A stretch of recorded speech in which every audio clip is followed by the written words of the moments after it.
Today I want to share with you some very important thoughts. Last week we started off on the inspiration of the love of Jesus. We're talking about something about that. I said inspired by his love. Remember? And that's actually very, very important. Because everything that surrounds your life has to do with the love of the Master, the love of Jesus. Everything. The reason why you are here today is because, first of all, Jesus loved you. The Bible says he first loved us. We didn't do anything for him to love us. Why we were dead in sins? In our very sinful states, Jesus loved us. Think about the worst of sinners. Think about that Boko Haram guy that has killed so many people. Think about that murderer, that kidnapper, that thief, that drug addict, that Yahoo guy.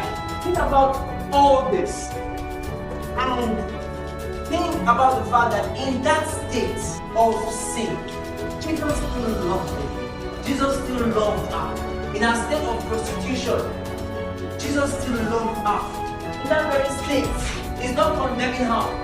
He's not counting her sins onto her. He's not saying, hey, you go to her for prostituting, or for smoking, or for lying, or for fighting, or for stealing, or for killing. No. In that very state, he still came in his full glory and died for that you. That's you that was condemned for damnation, that was destined for death. You know, you were born, and from the day you were born, you were headed for damnation. You didn't have to do anything. You didn't have to do anything. Now let's talk about the guy that had done so many, evil things. I'm talking about even you, but I've not even done any evil thing at all. That you've not saw your hands in anything. Yet the Bible says that you were headed for damnation. You were totally alienated, separated from God. So when God sees, he doesn't see a man with life, or a woman with life, or a boy with life, or a girl with life. He sees one who is dead. That's when God saw you. And in that very state, he still came.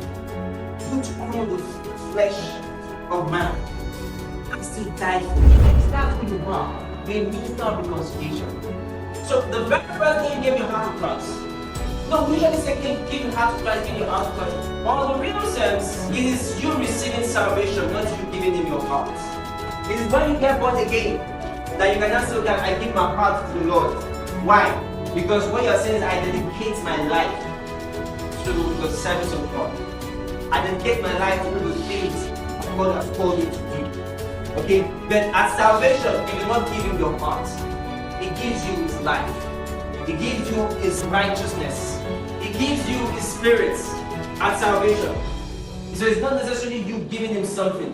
It is you collecting something from him. And so when you got born again, immediately you got born again, you were made a minister of reconciliation. The very first day you got born again. So every single one of us, ministers of reconciliation are not just the ministers you see like me standing here, or your pastors or your teachers. No. Or your leaders, your cell leaders. No. You are the minister of reconciliation. And you see, at the end of it all, we will stand before Jesus Christ and we will ask us, what did you do with this ministry, with this work that I gave to you? Every single one of you, no matter how young you are, no matter how young you are or how old you are, you will stand before Jesus. You alone. No other person will be there. I'm not ashamed of the gospel of Christ. I'm not here ashamed of the gospel of Christ. You are not ashamed of the gospel of Christ. No. So you're not going to be the one saying, I cannot talk to that brother. It's the greatest thing we have in the world today. Think about it. The one who's not born again is already condemned. You have the same life that Jesus had. You have to live superstar. For real. You have to live superstar. This is the consciousness that you must have.